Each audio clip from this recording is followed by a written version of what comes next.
Não quer mais. Apita o árbitro, é fim de jogo. O sonho do Hexa está adiado e o Brasil vai para o seu maior jejum sem títulos desde que venceu pela primeira vez em 1958. Mais uma Copa do Mundo e o Brasil passou vergonha de novo. Durante mais de 20 anos, o Brasil mudou jogadores, mudou treinadores, mas uma coisa que nunca mudou foram as derrotas. Toda a eliminação parece ter uma explicação diferente. Um pênalti perdido, um gol que ninguém esperava. Só que quando o mesmo roteiro se repete por mais de 2 décadas, será que ainda faz sentido chamar isso de azar? Para responder essa pergunta, precisamos voltar alguns anos no tempo, para entender como uma seleção que no passado dava medo, hoje se tornou motivo de piada em todo o mundo. Até o final desse vídeo, você vai entender que durante esses 24 anos de derrotas, o Brasil não perdeu apenas partidas de futebol, perdeu algo muito mais difícil de recuperar.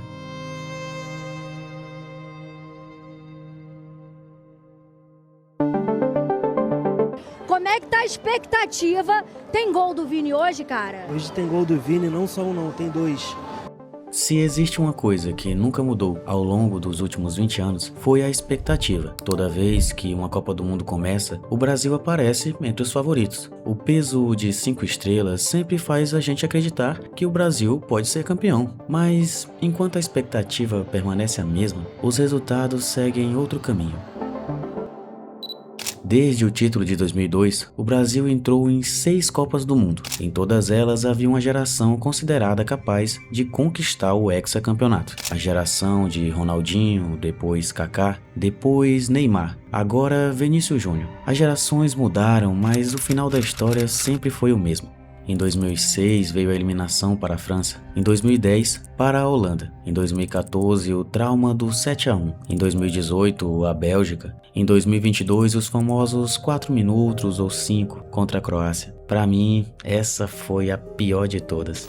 Aí a imagem do Neymar falando o seguinte: ei, não tem necessidade de você subir, velho. Não tem necessidade de vocês subirem, fica aqui. E agora, mais uma eliminação, uma espécie de azar que persegue a seleção. Mas quando a mesma história acontece durante mais de 20 anos, será que realmente é simplesmente azar? Ou o problema pode estar fora de campo? Porque se existe uma pessoa que quase sempre recebe a culpa quando a seleção fracassa, essa pessoa é o treinador. E nos últimos anos, o Brasil foi uma das seleções que mais trocou de treinadores. Mas será que isso realmente mudou alguma coisa? Tite foi oficializado pela CBF como novo treinador da seleção brasileira. Na apresentação hoje ele disse que sabe o tamanho da responsabilidade do cargo. Sempre que o Brasil fracassa em uma Copa do Mundo, a primeira reação costuma ser a mesma: trocar o treinador. Como se um único nome fosse capaz de resolver todos os problemas da seleção. Afinal, se o time não joga bem, o técnico deve ser o responsável. Mas basta olhar para os últimos anos para perceber que essa teoria começa a desmoronar. Depois da Copa de 2022, Tite deixou o comando da seleção. Foram 6 anos de trabalho. Durante esse período, o Brasil conquistou uma Copa América, dominou as eliminatórias e perdeu pouquíssimos jogos. Mas quando chegou a hora de separar os homens dos meninos na Copa do Mundo, o final foi exatamente o mesmo.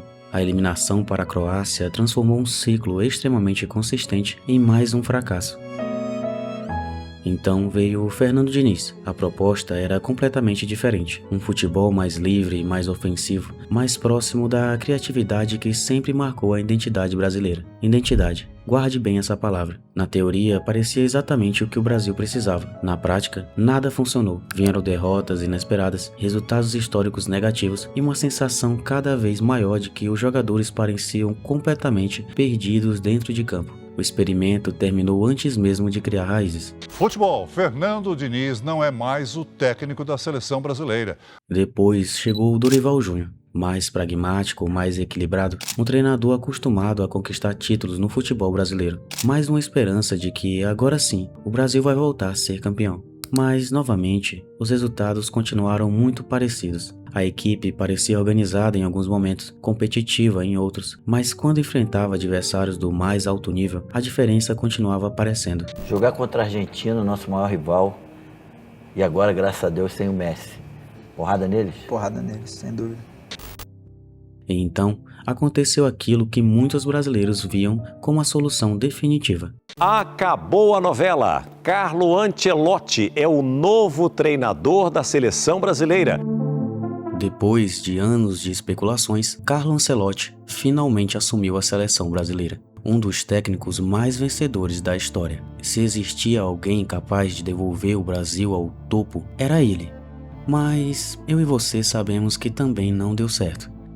Se treinadores completamente diferentes chegaram ao mesmo lugar, então o problema não está à beira do campo, mas sim em algo que é muito mais difícil do Brasil recuperar: sua própria identidade. Eu vou te explicar.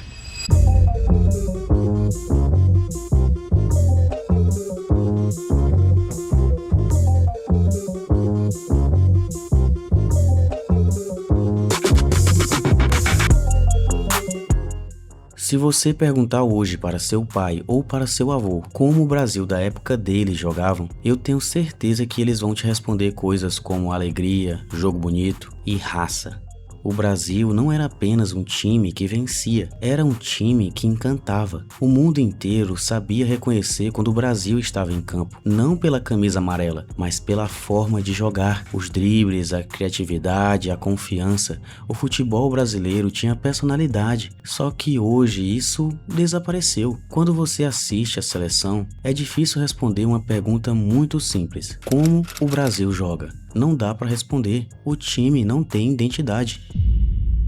Isso não significa que o futebol de antigamente era perfeito. O futebol mudou, está mais rápido, mais físico, mais coletivo. Ninguém vence apenas no talento. Mas olhe para as seleções que dominaram o futebol nos últimos anos. A Espanha continuou valorizando a posse de bola. A França manteve sua intensidade. A Argentina encontrou uma forma de competir sem deixar de lado sua personalidade. Todas mudaram, mas continuaram parecendo elas mesmas. Com o Brasil, a sensação é diferente, não existe uma identidade clara, e talvez isso explique porque tantas gerações diferentes passaram pela seleção sem conseguir mudar a história. Porque jogadores podem mudar, treinadores podem mudar, mas quando um time já não sabe exatamente quem ele é, nenhuma mudança vai ser suficiente, e a Copa do Mundo de 2026 só confirmou tudo isso. Autoriza o árbitro! Começa a Copa do Mundo FIFA 2026! Por mais que os resultados anteriores fossem bem ruins, admita, basta a Copa do Mundo começar para você, seu vizinho e até o seu cachorro torcer para o Brasil.